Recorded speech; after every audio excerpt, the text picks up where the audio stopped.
All right. Hey there, folks. Since book tour and conventions are still trickling back in, I figured I'd bring book tour to you. So welcome to Russ's Rockin' Rollercoaster, Season 5, Intriguing Interviews with Creative Minds. Well, I can't believe we're here again, but tonight is my final episode of the year. And what better way to wrap up the 2021 season than with my pal and fellow Crazy 8 Press inmate, Paul Kupperberg. Paul is the author of more than 36 books of fiction and nonfiction for readers of all ages, including The Same Old Story, In My Shorts, Hitler's Bellhop and Other Stories, and Jujutsu, The Hebrew Hands of Fury. Paul is also the author of short stories and essays for multiple anthologies and has written more than 1,400 comic book stories featuring characters such as Superman, Supergirl, Vigilante, the Doom Patrol, The Simpsons, and Archie, including the 2012 Eisner Award and 2013 Harvey Award nominated Life with Archie series. Paul was also an editor for DC Comics, WWE, and Weekly World News. Welcome, Paul. Hey, how you doing, Russ? All right, good to see you. Okay, just a heads up to the folks at home. Feel free to send me notes or questions you have for me or Paul in the chat box during the show, and we'll get to a few at the end. All right, PK, as we always do, let's start at the beginning. Where were you born? Where'd you grow up? Well, I was born in a little log cabin I helped my father build in Brooklyn, New York. I was born in Crown Heights, Brooklyn.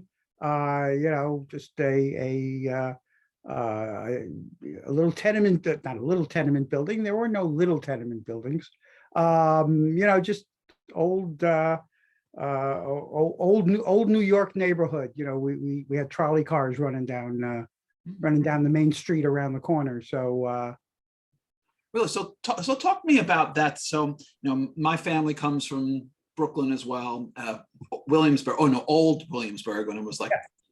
My grandmother used to tell stories about, the push carts and the live chickens on Havermeyer Street. So what was it like in Crown Heights for you when you were a kid? It was a lot similar. I mean, it was a very tight neighborhood. My family lived, for instance, in one building on the ground floor on one side of the building, there were three side-by-side apartments. And in those lived my mother's mother and her younger brother.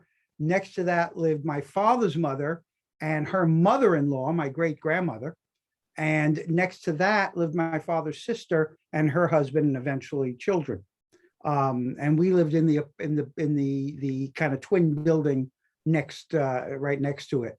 And then within a few streets anywhere there was any direction, there were aunts and uncles and cousins. I mean, it was really like, it was an American shtetl, So actually, I want to talk to you a little bit about that because I remember, so when I was a kid, I would go back to Williamsburg with my family and we would visit, and it was the same kind of situation, multiple generations all living literally right in a row up, in the same building, and I remember my grandmother, this was on my mother's side, she was a little something, probably at the time, because all the women in my mother's side of the family, they all have arthritis, they all shrink over time.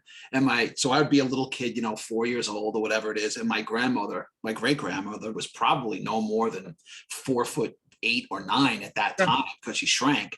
But she was still this imposing figure. And she would always say to me, "Eat, Tatale, eat, Tatale, eat."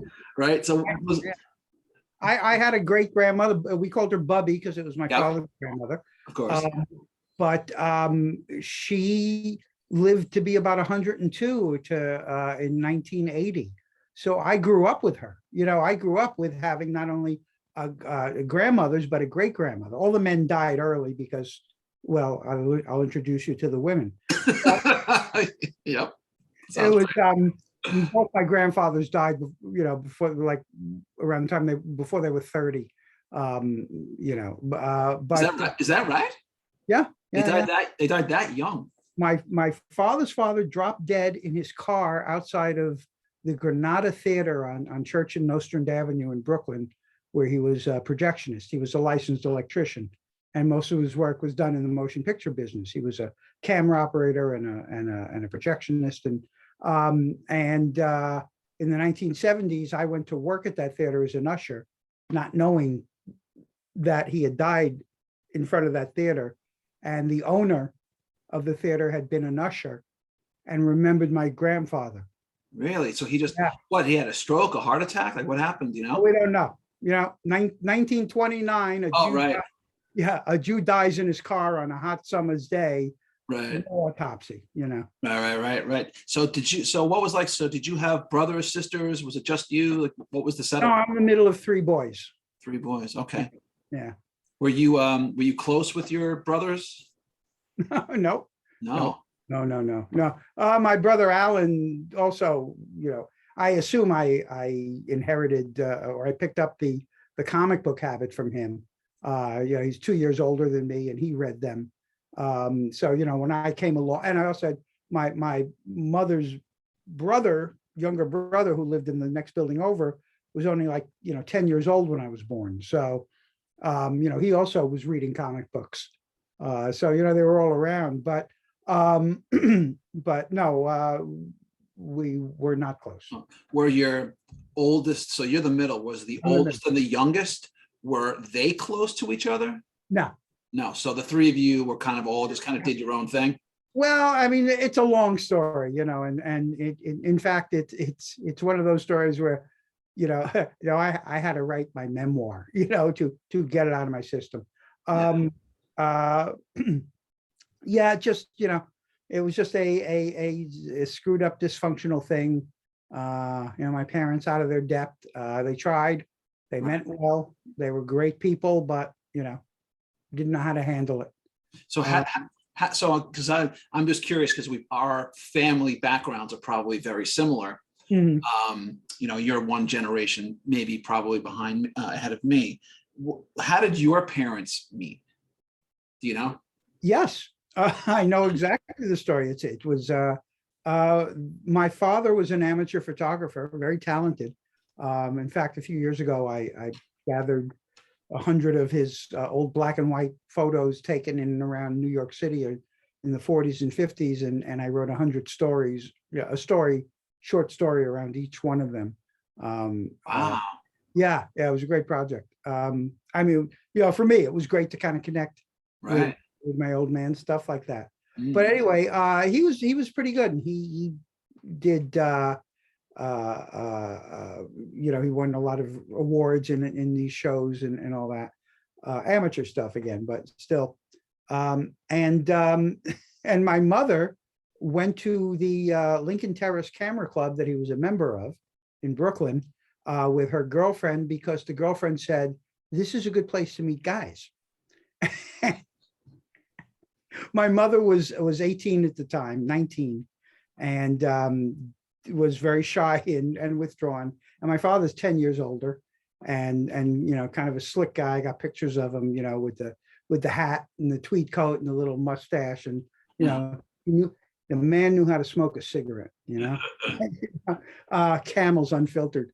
And anyway, they met there, and my father insists it was love at first sight, and yeah, that was it. A few months later, they got married. They were engaged and married. Wow. Yeah. I guess back then there was kind of a lot of that, just sort of jump in and you just did it. Yeah. Yeah. I remember my grandmother telling me, so my grandfather on my mother's side, they met, and my grandfather was, he was a very handsome man. He was 6 feet tall, movie star, good looks. Yeah. I don't know what happened. It skipped my generation. I know. Yeah. And he was in the army for a while. He was a paratrooper. But as soon as right after they get married, he went off to the army, and he was gone for a couple of years. So you picked up your comic book, habit, from a little bit from your brother, and you said, and some other folks. Did you have other friends at that time who were like really into comics, or was it just kind of your thing? It was just kind of my thing. I mean, most of my friends when I was very young were my cousins who lived in the next building. Again, there was family all over the place. So I don't remember like school friends, up through kindergarten, other than my cousin Kenny, who was about a month older than me. And when I was 6, we packed up and moved to Grafton, West Virginia. Really? Yeah. My father was in the plastics industry. Right. Yeah, and he got a job running, helping manage this new plant that was opening out there. injection molding, baby, it's called Baby World. They made toys and rattles and stuff like that. I had more plastic soldiers than any freaking kid in the neighborhood. So let me ask you about that. So you went from, from a tenement in Brooklyn, right, to a place in Grafton, West Virginia, on Bluebell Road, where our backyard was literally a cow pasture.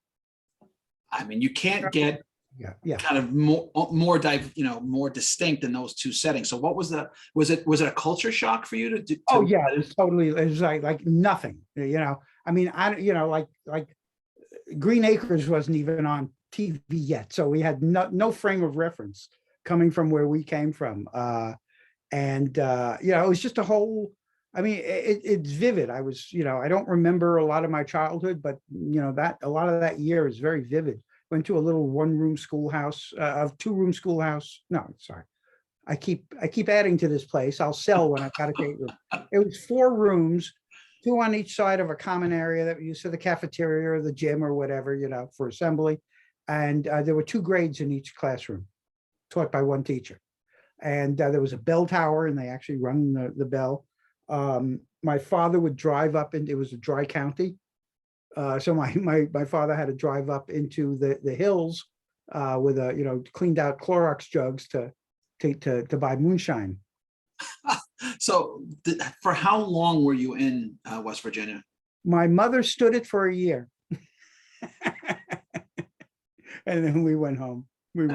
So you were just in West Virginia for a year. You went back. Did you go back to the same building? No. We went back to Canarsie.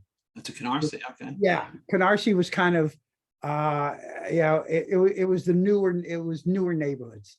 The buildings, the houses were just going up. It was 2 and 3 family houses, usually with a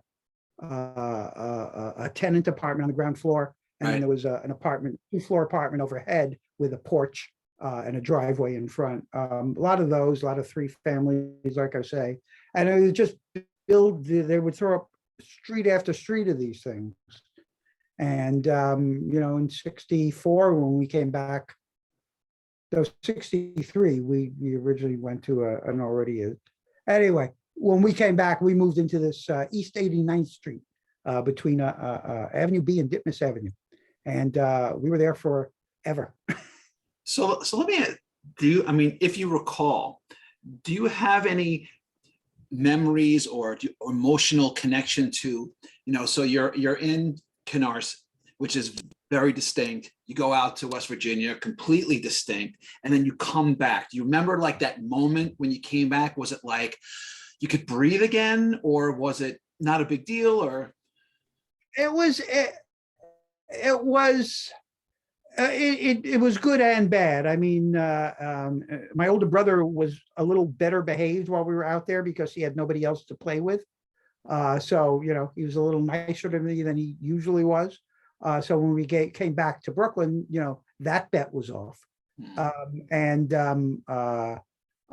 it was, we were back, we were back in familiar territory. I mean, the kids in West, we had a babysitter, 15-year-old girl who lived across the road.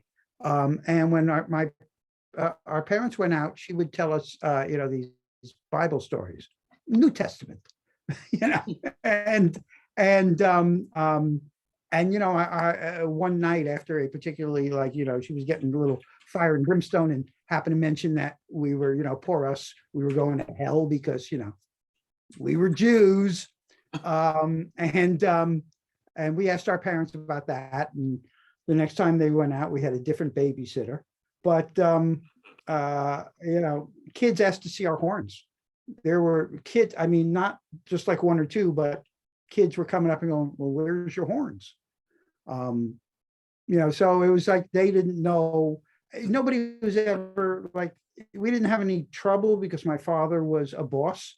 So, he was one of the managers of the factory that had, it was a 5,000 population, 5,000, still is. I looked it up recently. They honestly believe, not just sort of like the cliche of it, they honestly believe that as Jews, you had horns on your head. We're talking Grafton, West Virginia, 1961. Right.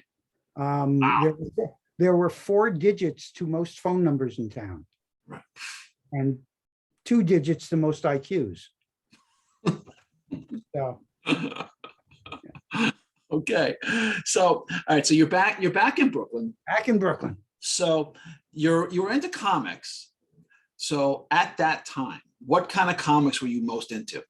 My the first comics I remember reading were Wonder Woman at the time, the late 1950s Wonder Womans. There was a used bookstore up the street in Brooklyn where I originally, lived, and they would, like, 2 for a dime or 2 for a nickel coverless comics, and the Wonder Woman series was very attractive at that time to a 5 or 6-year-old. It was a lot of it was kind of a fairy tale thing. There were genies and dragons, and that's where Merboy and Bird Boy and Wonder Girl and Wonder Top, all that ridiculous Bob Kanigher stuff. You go back and reread the stories, you go, wait, there's not even a story here. It's just like, it's an idea, and Bob just did it, but it was beautifully drawn by Ross Andrew and Mike Esposito. So I remember that stuff.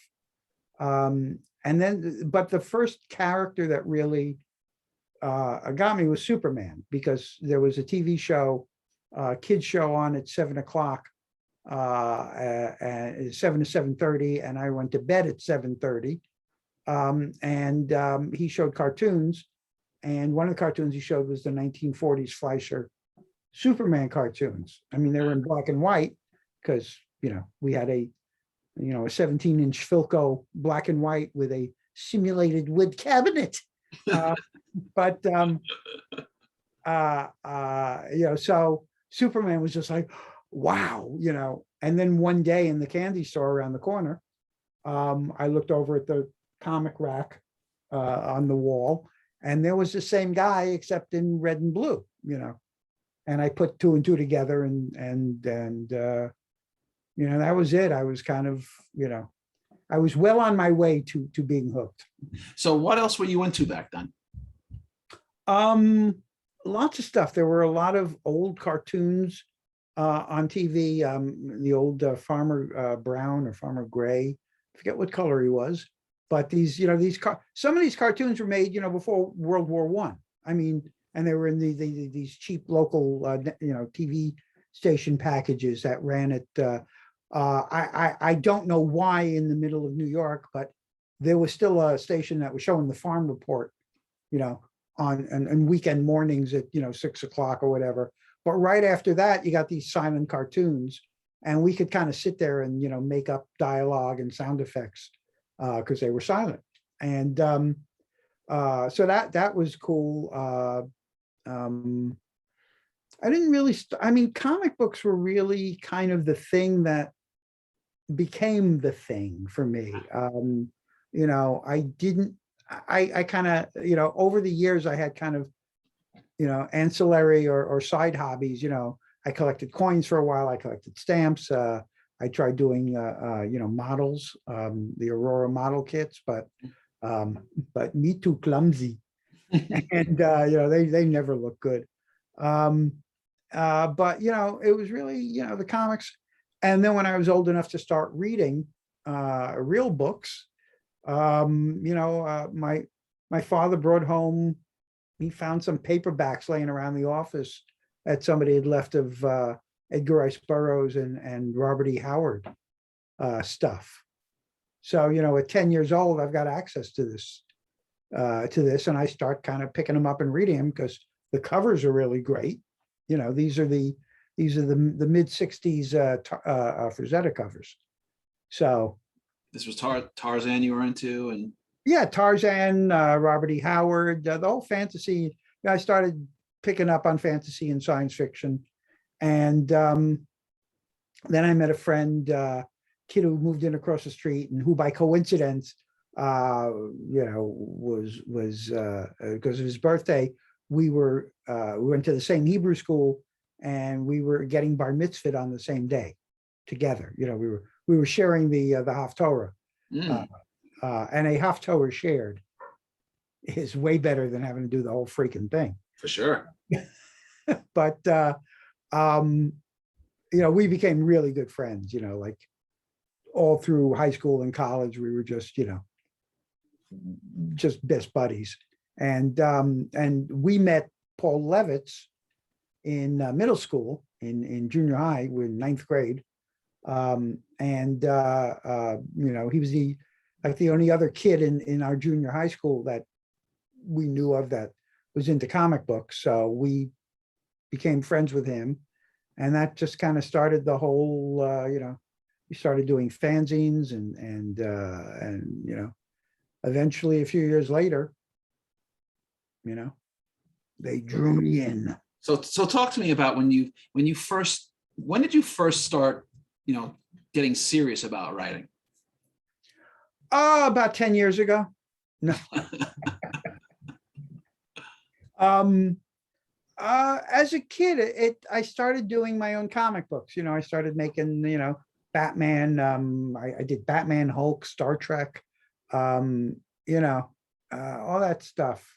Oh yeah, TV, the whole, all the fantastic TV of the 1960s, Batman and Man from U.N.C.L.E. and Star Trek and Mission Impossible, all those, those incredible shows, that just kind of fed the whole, it's all one of a kind, and it just really fed that whole addiction. But yeah, it was, it was just all that stuff came together. And so you started writing comics, and then what happened from there? When did you start kind of really saying, okay, you know what, maybe there's a way for me to find my way in life with words? I kind of always, in the back of my mind, it's like, thought that I knew I wanted to do it, and I don't know, I didn't think I could, but I was going to be like, I'll become I'll be an education minor. I can always fall back on teaching English. So I did that. But fortunately, through the fanzines and my work in fandom, I had a step up on the average schmuck, submitting his stories to these publishers. I didn't start at Marvel or DC. I started at Gold Key and Charlton. But I could call up and say, hello, Nick. I knew the editor on the first name basis because I had spoken with him over the years in for the fanzine, or knew him from convention. So just go back for a second. So what were these fanzines? What were they? What were you writing? What was going on there? Oh, Paul and I first started doing, like these crud zines that we do. We do checklists of the Avengers or whatever, and we'd write and draw all kinds of crap. They were really terrible. And again, this is late '60s, so Paul had a friend whose father worked in an office with a Xerox machine in it. So he could go in on the weekend and actually duplicate our fanzine, because Xerox machines were like very, they were rare back then. So and then we kind of got a little bit more sophisticated, but in 1971, Don and Maggie Thompson, who were some of the leading fans of the time, and I will argue Maggie will always be a leading fan in our hearts, if nowhere else. They were doing a fanzine called Beautiful Balloon, and it was a mimeozine monthly, and it had news. They collected news about what was going on in the industry at DC and Marvel and Warren and Gold Key and Charlton and Archie, the publishers that existed then. And it was well known, and it had a circulation, and it had a very definite place in the fan community and professional community. Prose read it too to find out what was going on. And they announced they were retiring their fanzine work because they had to go like raise a family or something. And so Paul and I, in our 15, 16-year-old arrogance go, well, we're in New York. We have access to all these companies. Why don't we just take over for them? So we put together a fanzine, and first issue came out in February of '71, and it was called Etc. And we sold like 50 or 70 copies. We sent one to Don and Maggie at Beautiful Balloon, and they reviewed it and gave us a really nice, complimentary review. Don Thompson, who was a harsh reviewer himself, said that my reviews were almost worthy of him.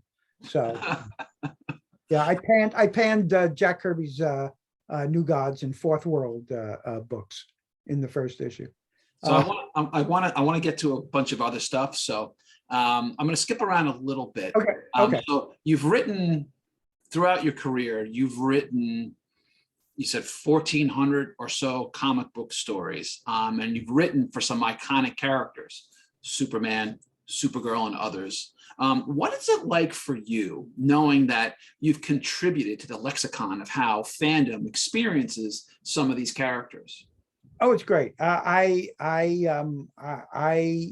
was thrilled when I was doing it. It was like the day, back then, to me, the pinnacle of where I went. I was a DC guy all the way. I mean, I read the Marvel stuff. I could deal with it if I had to, but I was just a DC guy all the way. And Me for too. me, the pinnacle of professionalism was writing Superman for Julie Schwartz. For me in the early 80s, that was it. It's like, I got to write Superman for Schwartz or I'm not really professional. And, and that happened. I managed through little side gigs to finally get, to finally have Julie, like, say, come in and, write me a story. And, and it was like that with all these characters, even ones like I wrote the first Masters of the Universe comic books. When the toys were brand new, Mattel came in, they brought the prototypes, and we sat on the floor of the conference room and played with action figures. And I, came up with whatever the story was. But, even now in retrospect, that's like, well, that's cool. It was like, I have like my thumbprints are my greasy thumbprints are all over, pop culture. So let me ask, so you've written, all these comic books. So are there any particular stories or arcs that stand out for you as being particularly special? There's a few. The Phantom, I wrote a Phantom Stranger miniseries in the 80s that was drawn by Mike Mignola and Craig Russell, that I thought just came out really well. I mean, I'm normally not a big fan of my own scripts, but I thought it was a 4-issue miniseries, and I thought, everything just worked, fell into place. And, I managed to do something that didn't entirely suck. And even if it had, it was being drawn by Mike Mignola and Craig Russell, who's going to notice the words? So yeah, right. If you're working with a guy who goes on to do Hellboy, you're doing something right. Yeah. So, there was that. There's some bits and pieces of Vigilante, the series that I wrote of that character. That was kind of that was kind of a pivotal thing, a pivotal kind of character for me to write, because I grew up with and largely wrote, kind of your standard, Silver Age superhero kind of stories. And suddenly I'm handling a character who's a maniac running around with a gun, enacting street justice.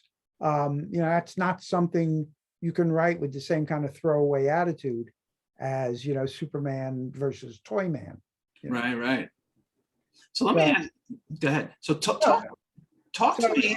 Okay, go ahead. Keep going. But again, it just led to, it opened me up to not only the beauty of non-super powered comic book characters, but just in kind of the types of stories that you can and should be telling in this form, instead of these, light and fluffy things. Okay, so you were also involved with a controversial storyline culminating in the death of Archie, which on the surface seems like the least likely character maybe ever to warrant a death. So talk to me about that a little bit. Yeah, well, I had been doing this this series called Life with Archie, It was a magazine format and 2 stories per issue. One was they were kind of what ifs. What if Archie and Veronica got married on one path, and what if Archie and Betty had gotten married on the other? So I'm telling 2 separate storylines in this magazine each month. And the idea is to see what life would be like, depending on who he married to in his mid-20s. And it was I think overall it's one of the most consistent things I've ever written. It just really holds together well. And, it built on these very familiar and very beloved characters. And, I was able to do major, screwy things to them. I killed Mrs. Grundy, Miss Grundy, right after she had married Mr. Weatherby. So so here's the thing, but why? Because they wanted to do take these familiar characters and tell a kind of serious stories. Since Life with Archie, since those stories, they've gone off all over the place with, vampire storylines and dark, all these dark things. And, I don't think, the Smallville TV show wouldn't be there today if not for the work we did in Life with Archie. It opened the possibility to these characters. They're not just funny. So hold on, make fill in the blanks there. Fill in that connection between what you did on Archie and Smallville. Well, we took characters that had always been told in one-off stories, little usually 6 or 8 or 10 pagers. Their history was whatever it needed to be. It really didn't matter. Continuity wasn't an issue. And they wanted to see how, if they could take all these guys and put them into a serious continuing storyline. It was kind of like, Archie, Smallville, Melrose Place. They're in their mid-20s. They're getting into life. They're dealing with, everything from paying rent to, finding jobs and relationships. And, is Jughead just a guy who sits around and eats hamburgers? Is Moose a moron, or is there something more to the guy? Is Reggie as big a jackass as he's always been portrayed? And I went into these stories with certain expectations, and the characters literally thwarted me. They wouldn't allow me, I'd write a scene where Reggie was a jerk just for the sake of being a jerk, and that wasn't right. That's not who this guy is. I had to rewrite it. And I found a strange dignity in Reggie, and more so in Moose. I mean, he goes from being he's not an idiot, he's dyslexic. And he's had help. And and in one of my storylines, he runs for and wins mayor of Riverdale. I've been saying Smallville all along, right? And I mean Riverdale. Riverdale. Okay, that makes more sense. Yes. But I used to write Superboy, so it's all mixed up. Right. Oh yeah. So that definitely makes a lot more sense. Yeah, for sure. So anyway, So after 3 years, we took them through things. There were deaths. There was a gay marriage. There was gun violence storylines. There was breast cancer. There were all kinds of issues between characters. And at the end of it, we knew the end was near. And at our meeting about what was turned out to be the last story arc, how do we end it? And somebody joked, let's kill him. And, about 15 minutes later, the publisher went, and we were off. And it was like, yeah, we're going to kill this guy. We're going to do the ultimate serious, comic book story with Archie. It's like the most unlikely, at the time, it almost is inconceivable that where Archie began and existed for so long would go in this other completely different place. Have you seen Riverdale? Do you watch it at all? I watched it, when it first went on. I watched it for a while. It's not my cup of tea. The CW shows are largely aimed at like 14-year-old girls. But you do feel though like the let's say call it like the spiritual connective tissue between what you were doing and what's on the air?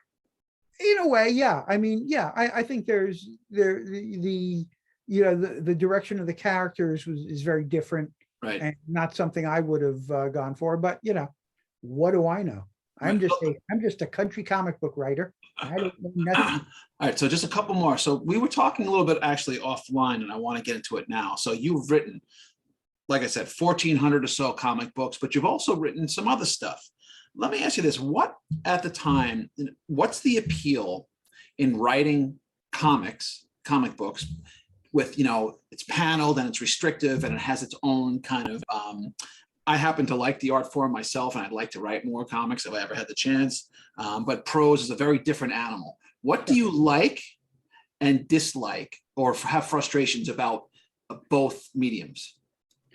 Comics, my frustration is, it's not even a frustration. It's just, after, I sold my first stories in 1975. I've written, like you say, around 1,400 of them. I've written a lot of stories. I have done comic books. But the frustrating thing about it is, there's all these other layers between you and your story, between the audience and your story. The artist, the colorist, the letterer,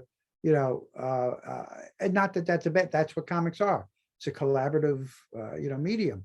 But I have to, I write a script and I have to rely on the artist interpreting what I've given them to get my point in my story across. And, it's never going to be quite what I imagined it to be. It's often better, but it's still not what I imagined it to be, and it's my story. But in a comic book, it becomes our story. Yep. I have to share creator credit with artists who done beautiful work, and bless them all. But their 50% of the creative of the royalties is based on them drawing pictures after I've written the 10-page outline and described the character. Not that, I mean, those pictures are vital. It's a picture and word medium, but who's the creator?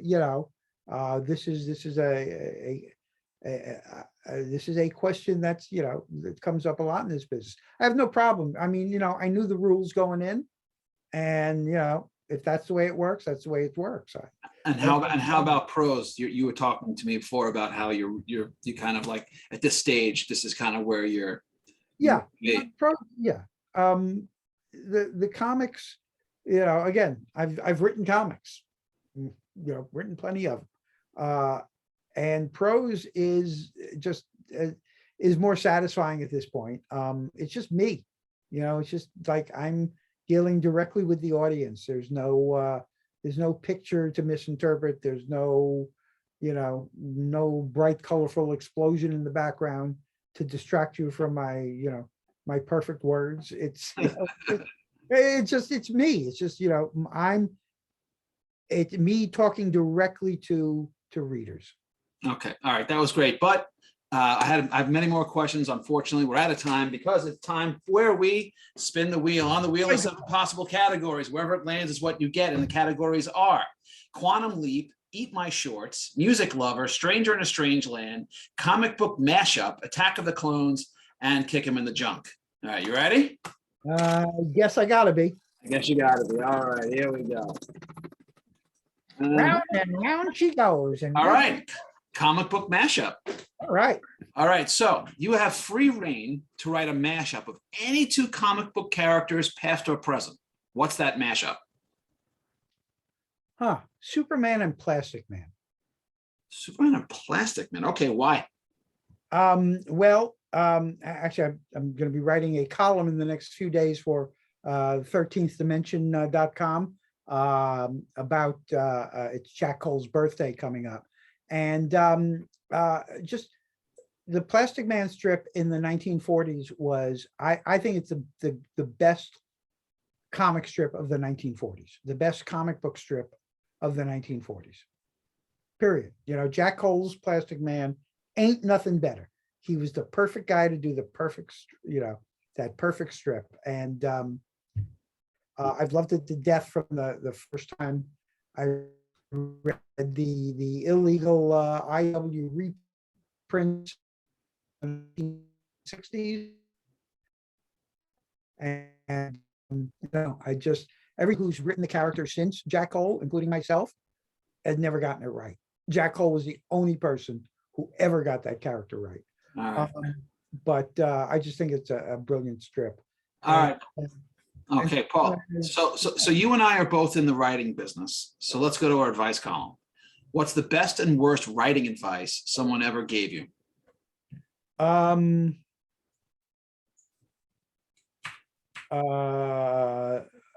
The best was literally, I mean, it's just write, you know, exclamation point, just write.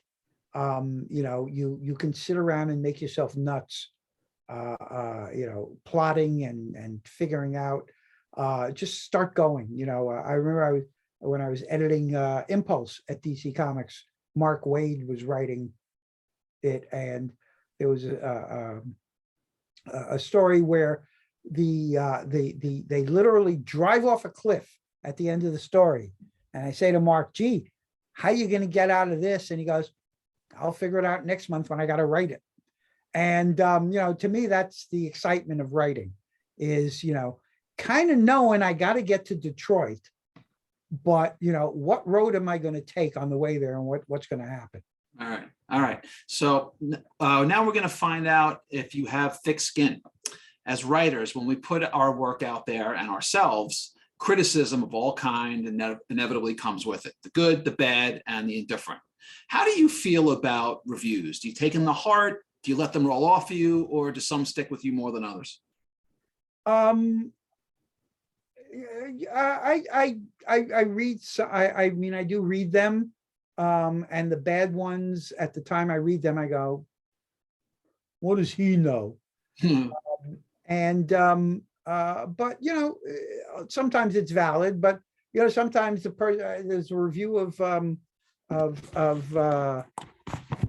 Kupperberg's Illustrated Guide to Writing Comics on Amazon, where the guy is like, oh, yeah, it's a good book, I guess, and it's useful, but, you know, I'm not going to buy it because the type is too small. You know, is that a review? I don't know. You know, but it mainly doesn't bother me. I mean, you know, because I also know that the 5-star, you know, good reviews, I don't quite believe them either. You know, I know that there's like, you know, that there's fans and they're writing this and there is a tendency, you know, you see this on the internet, I'm sure you see this too. There's a tendency for fans to overemphasize their belief in our talents, especially to our faces. You know, I thank you all, but I am not the greatest, you know, writer of the Bronze Age of comics. But thank you for thinking so. You know. All right. Okay, so we're gonna take some questions from the audience. I got a couple here for you. So I'm glad one of them came up because I wanted to ask you about it. So talk to me a little bit about JsA Ragnarok, because where you often think of Ragnarok, we think of Thor. Talk to me about the JsA. Well, you know, the JsA Ragnarok, available on Amazon.com. Ragnarok is also associated with JsA at DC. Roy Thomas during his run did there was a whole, you know, end of the world Ragnarok specials and, you know, stories. So there is a tie-in that goes back a ways with JsA. And back at the time this was originally written in 2005. You know, so this is the novel is based on the 2005 continuity. You know, when I put it out last year, I thought, well, maybe I should update it, but then I realized I'd have to, change characters and move all that around because of the changes in the lineup. Plus, 15 years from now, it'll be as invalid as this one is now from 15 years ago. So I just left it as is. But it's all, it all ties in with a lot of the history. And this was originally supposed to be book one of a trilogy that was going to go even deeper into the whole, Ragnarok, tree of life and all that stuff. All right. So another question. So comic book for you, from your point of view, what comic book characters, if any, do you think should be adapted next as a series or a movie? What would you like to see? Well, I keep feeding James Gunn stuff on my Checkmate series from the 80s. Cool. So that's the one I want to see. Okay. He has professed to having been a fan of the series. Ooh. And also a Peacemaker miniseries I wrote in the 1980s is heavily influences the Peacemaker and the Suicide Squad movie and the Peacemaker TV show. So does he give you any credit, any acknowledgement about that?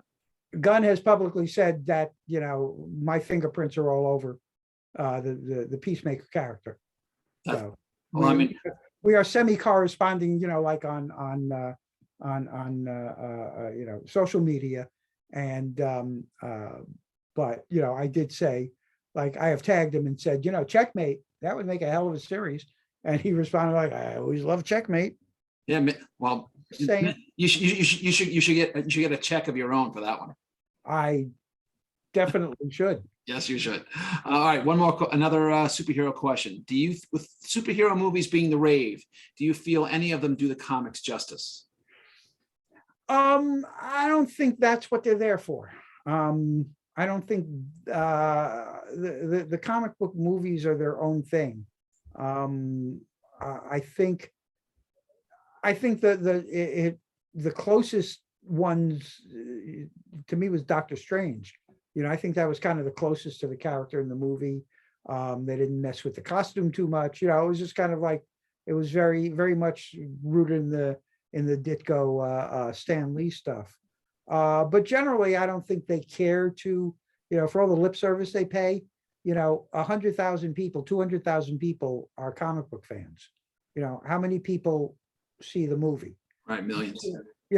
Most of them, you say to these people, are you a comic book fan? They go, oh yeah, I see all the movies, and they've never read a comic book. Right. Think of reading a comic book. Okay, so one more comic book question, and I have a separate one for you. So, right. Do you think there will ever be a resurgence in printed comic books? Comic books you find in the drugstore merry-go-round, printed on matte paper. Vinyl is back. Who thought that would ever? Vinyl is outselling CDs now. Right. So, anything's possible. I hope so. I think there will always be comic books in some form, because comic books is a collectible. It's a collectible medium. People want something they can bag and put on a shelf. You could publish digital, but you can't bag it. So many should. I wanted to get to this, and I skipped over it before. So talk to me a little bit, because we spent a lot of time talking about comics. So some of your Prose stuff. Talk to me about Hitler's bellhop and other stories, and Jujutsu, the Hebrew Hands of Fury. Just talk to me about those a little bit. Well, Jujutsu started. I was an editor and writer for a while in the 2010s, 2006 to 7, for the Weekly World News, the fake news tabloid, Bat Boy and Bigfoot, Alien Baby, tabloid newspaper. And we did a 2-page spread about jujitsu, using the payas to whack people in the face and stuff like that. And of course, Jujutsu means Jew, as J-E-W, yes. Jujutsu. Jujutsu, yes, the Hebrew Hands of Fury. And an editor at Kensington, got in touch and said, we want to do the book. And we said, we don't have a book. And they said, write a book. So I wrote a book. It's an instruction manual. It teaches you, the 18 steps and all the different, it just takes all the precepts and physical activities of Judaism and turns it into a weapon, as opposed to just, your mother saying you don't call, which is the ultimate Jewish weapon. Go back for a second, and I meant to ask about this. I'm sorry. Talk to me about the Weekly World News, about all these fake stories. How did you get involved with that? I was minding my own business when Jeff Rovin, the then editor of the paper, who I've known since the early 70s from when he worked at DC. He was like, Joe Kubert's assistant and back then and all that. So he's been around forever. He went on to write. He was one of Jack Clancy's, collaborators on one of his series. Anyway, Jeff, through however he finagled it, wound up being the executive editor of Weekly World News. He was like trying to change up the staff. He wanted to, bring in new writers, and I guess he always thought I was funny. And he called me and invited me to contribute. So I started writing for them. And then when he was up to, it was the paper was produced in Florida. I don't know if you remember the Anthrax building. Remember when the Inquirer got it? It's the same publisher, the Inquirer, Weekly World News, all the tabloid stuff. So those offices got like anthraxed out, and it was all down there. So Jeff wanted to move everything up here, but without the staff. So he hired me to be an editor. He hired our other crazy eight pal, Bob Greenberger, to be an editor as well. And I hired several people away from DC to do our Photoshop work and our design. How long did you work for Weekly World News? I was on staff for a year and a half until it folded. And what was one of your favorite fake stories that you wrote or were involved with? There were a couple. There was one about the class action lawsuit by rabbits against the manufacturers of rabbits' feet, because somebody has to pay for those little benches, for them to wheel around on after they've had their legs amputated. And another story is probably my favorite, was a fight that broke out at a dyslexics convention when everybody thought they had the winning raffle ticket. Oh,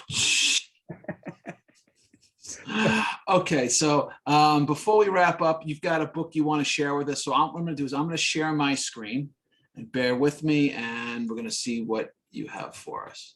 1 second, I'm going to move this out of the way. Okay, and we're going to share this. And I can't wait to see what it is. You and me both. Okay. Oh. All right, so talk to me about Supertown. What is this? Supertown is a young reader's novel that I wrote. It was actually, I took an unsold proposal that I did for DC Comics for the Flash villain Trickster, and I turned it into Supertown, the young reader's novel. It's about a kid who really lives in a world of superheroes, lives in a town that is cut off from most places because of geography and other weird circumstances, which eventually get explained. And but he so wants to be a superhero that he, patrols his town of, however a few thousand people wearing a costume. And then one day, a real superhero wanting to get out of the business moves to this town where he inherited a house, and all hilarity breaks loose. All right. Very cool. All right. Well, thanks, Paul. This was thanks for sharing what you got for me, what you've got for us. As for me, if you haven't already, I'll encourage you to check out the first two novels in my ongoing sci-fi noir series featuring intergalactic private eye Angela Hardwick. She's part Doctor Who, part Blade Runner, and part Philip Marlowe. In these books, Hardwick and her protege Eric Whistler star in Crackle and Fire. which is the first in the series, and then next up is Fractured Lives, which is out now. Each book is a standalone mystery, although my goal with each novel is to add to the world building and have the characters get their own individual arcs within the core mystery. Crackle and Fire and Fractured Lives are available online and published by Crazy 8 Press. And if you'd like a signed copy of either or both, you can order them directly from me. All right, so that's our hour. I want to thanks to my pal Paul Kupperberg for a great show. And as this is my last episode of 2021, I want to thank everyone who helped behind the scenes over the year, and especially I want to thank everyone who's been tuning in and week out. I'm your host, Russ Colchamiro. I'll be off for the remainder of the year, but I'll be back January 19th to kick off an entire new season. Until then, happy holidays, everyone, and take care. Bye. Thanks. All right. Thanks, Paul. It was great having you. All right. Bye, folks.